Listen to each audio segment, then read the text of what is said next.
Hi everyone, I hope you're doing well. This is the video for the beginning of week 5. Week 5 is a really important week in the class. It's a week where we bring together a number of ideas we have been thinking about and practicing with in the first 4 weeks or in the opening weeks of the semester. So I think you'll find that it's a productive week in terms of putting the concepts we have been discussing and thinking about into actual use. So anyway, week 5 brings with it assignments 9 and 10. 9 and 10. Step 9 is the first submission for Essay 1, Revealing Our Subcultures, which I'll talk about momentarily. And then Step 10 is a quiz over pages 73 through 92 of a writer's resource. Before we begin, I want to remind you of a couple of things. The first is how important it is to take good notes over the content of all of these lectures, and how important it is that we put into practice the ideas that are discussed or otherwise brought up in these lectures. So let's take just a minute to think about Step 9. This week we will be drafting our Essay 1, Revealing Our Subcultures, and even before we start to talk about the content of that essay, we want to be reminded of a couple of things. The first thing we want to be reminded of is the basic values for writing we have established by this point in the semester. We can talk about these things in this way.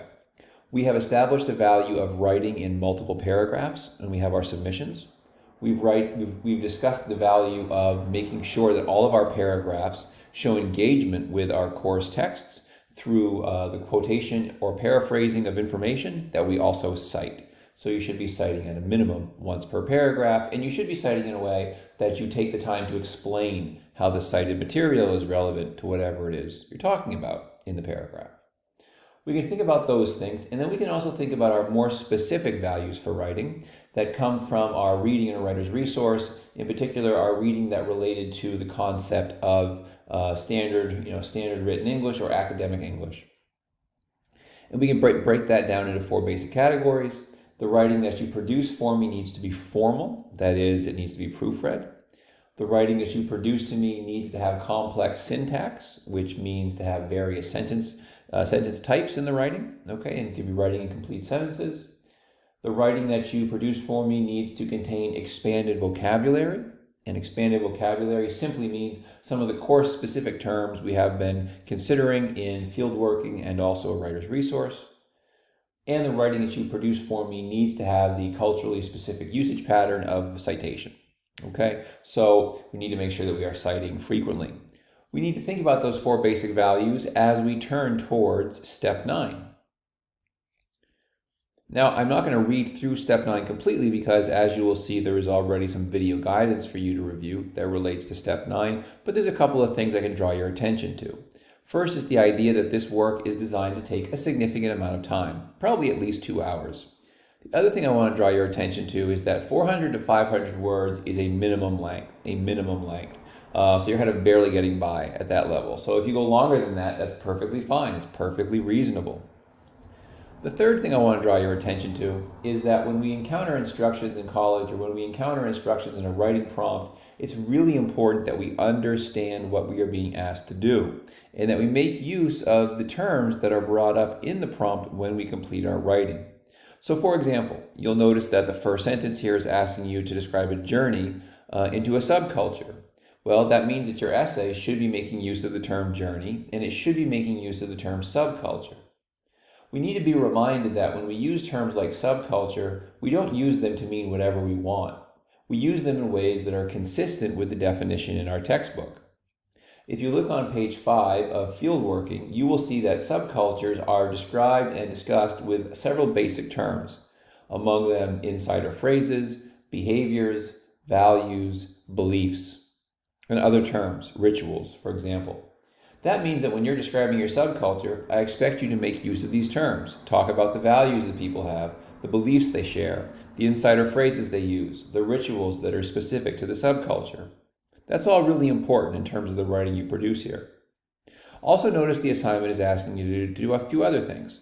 To identify someone who helped you into the subculture, and also to explain what you learned from your journey into that subculture. There's some more specific explanations here too, or instructions, and I'll let you review those on your own. So, You will be drafting and submitting this by Friday of this week. If you have questions about this assignment, please reach out earlier rather than later. We can have a Zoom conversation or an email exchange, and I'm very happy to help you out here.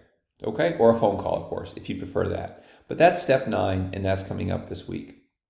The other step that we're going to be thinking about this week is step 10, a writer's resource, from pages 73 to 92.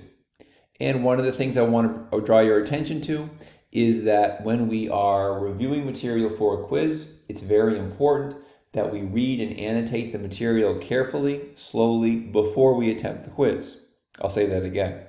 Read and annotate the material carefully and slowly before we attempt the quiz.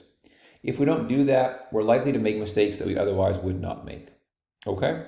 So you need to be reading and annotating for the ideas that jump out at you as being particularly important, the ideas that are maybe confusing, or other phrases or terms that come up that strike you as significant in some way. We also need to be annotating by actively writing questions out about the material or coming up with comments about how the material may relate to classes or assignments you've already completed in the past. If we do that, then we will be in a much better position to retain the information in the reading and to be successful with it on the quiz. Okay? So that's really important. So as we think about this coming week, the work in front of us relates to steps 9 and 10. Please let me know if you have questions, comments, or concerns, again, sooner rather than later, and I'm looking forward to seeing your work. Have a great day. Bye.